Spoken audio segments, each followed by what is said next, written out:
I'm back in my garden. It's late autumn, early winter, and most of the leaves are down off the trees. Lots of trees in my garden and surrounding gardens, so it's the usual autumn battle I've had to deal with. But I'm back out. It's nice to be out.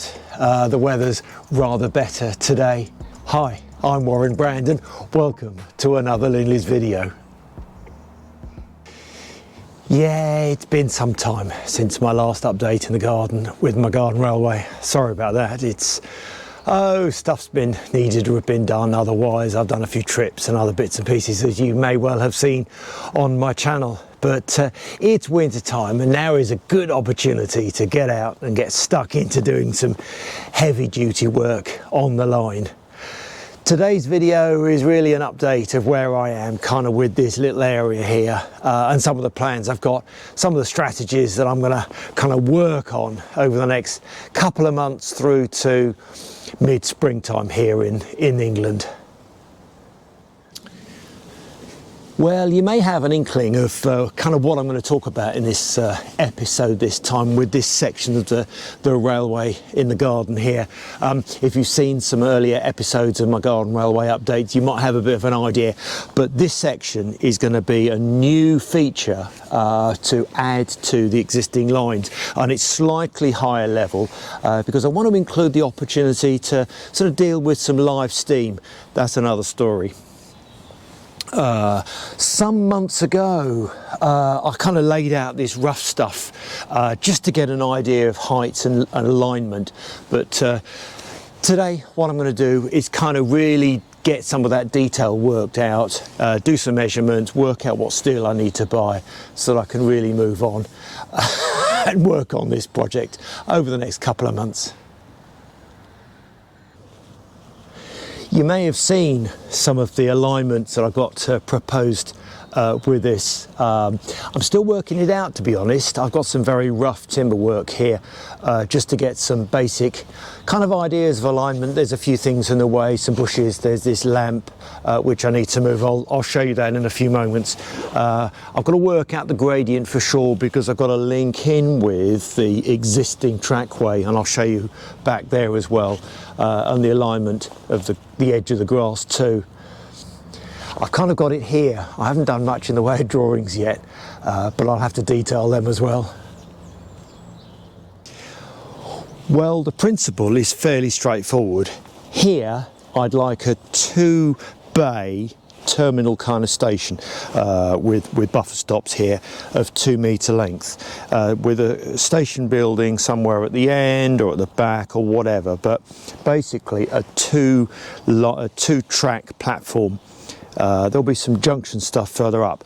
The idea is here will be some live steam handling prep location, so I can sort of crouch down a little bit and not be sitting on the floor to deal with the locos and engines and bits.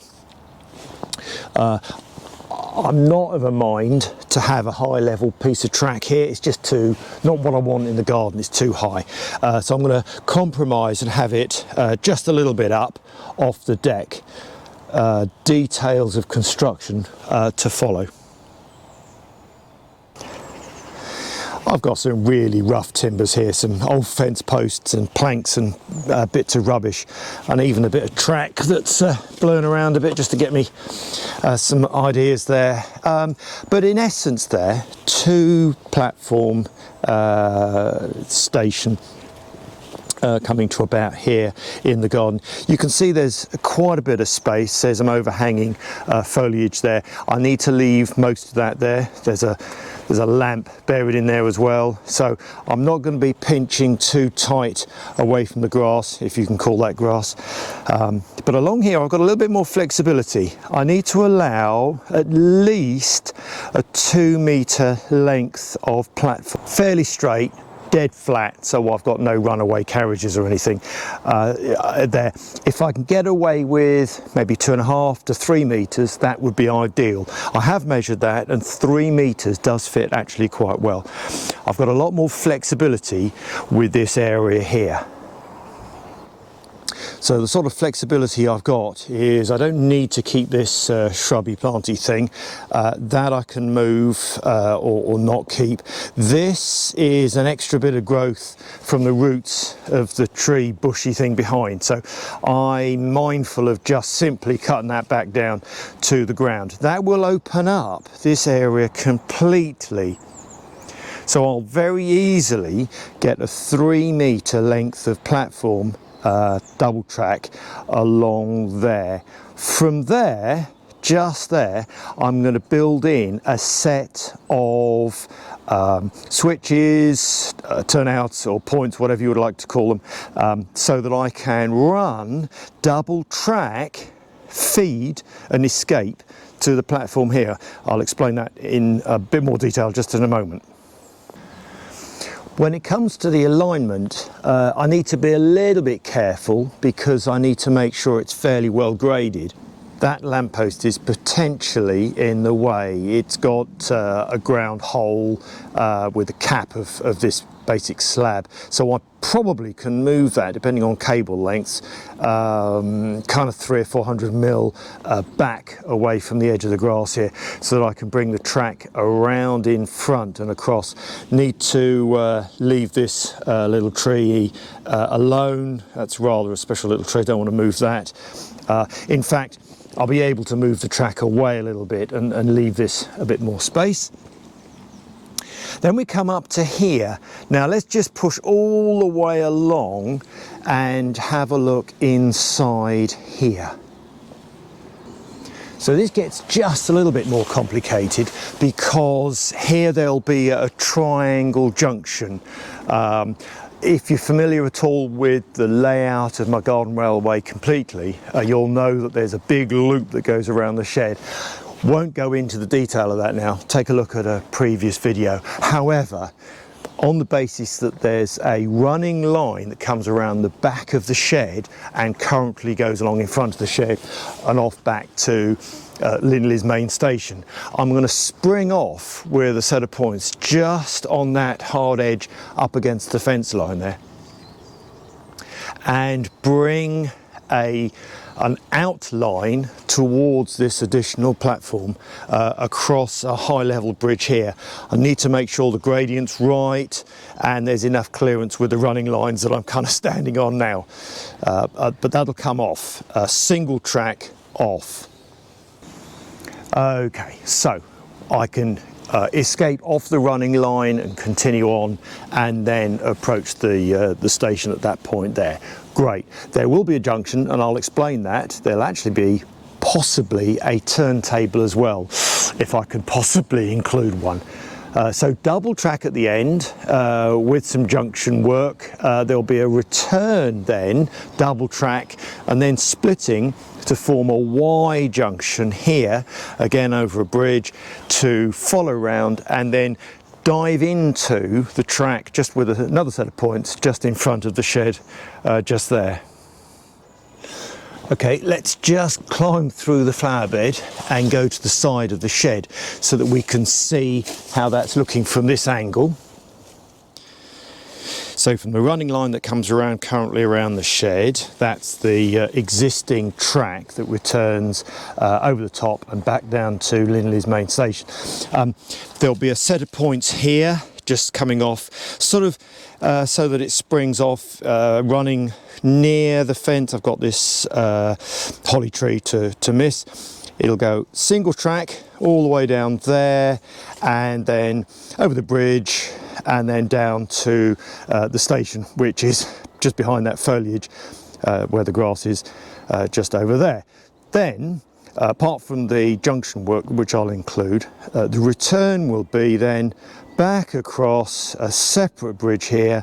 Although this is a straight bit of steel work at the moment, it will be on a curve and then around here and then joining back into the existing track somewhere just before the step corner there, or just around about the step. So that's it from this perspective. Let's just creep our way back and have a look at the junction from the flower bed side, working my way back through here then. bit more tricky to see with the foliage, but that's the existing track. The spring off will come across here and across the bridge and through, and then the return will go along here, just very difficult to see, over there. This is currently using a little demo of some straight bits of steel, but that will be an easy curve, and then back in just about there really. Right, let's get back to this mid section here. Now, I've been talking about potentially having a junction. So the idea is, of course, with the double track station, I'll want to be able to either approach platform 1 or platform 2 from the arrival route and leave from platform 1 or 2 out to return up the line. So the idea is that there'll be a crossover junction. Haven't worked that out yet for sure, the track plan, but it'll be a simple crossover, double point crossover, I would think. But there is an extra feature which I'm really interested in trying to include. Whether I include it during this project phase or leave capacity for later, I don't really know, but I'd like to include a turntable just for one single engine. I'm not sure how much of a diameter that would be. If you can make some suggestions, please do. Scale wise, I don't really know. It'll be probably around 600 mil diameter, I would think, just over half a metre, don't really know.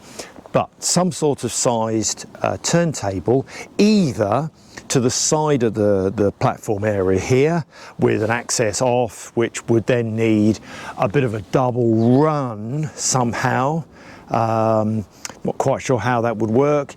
I could take it off the end of the platform so that the lead engine pulling a train set into the platform would then move away forwards to the turntable, turn around, run back, and then rejoin the other end of the carriages.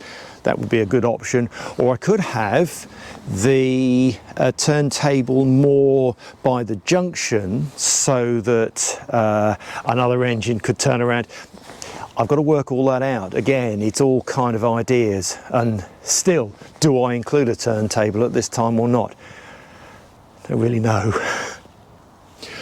Well, let's have a little look at some of the construction ideas I've got as well. I'm going to stick with the steel edges. If you're familiar with the Garden Railway, you'll know kind of how I've been constructing my track bed. Going to mostly stick with that. So I'm going to have the steel edges. It gives me some flexibility while I'm laying it as well. Somewhere 200 mil up, there'll be some variation in height because I want it fairly easy, steady gradient.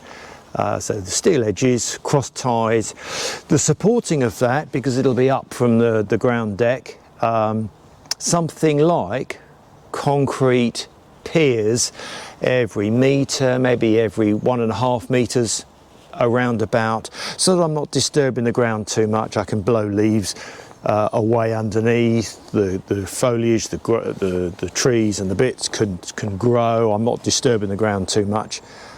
And visually it'll be less intrusive in the garden. The edge of the track deck will be thinner to see as well, and I hope it'll kind of blend in.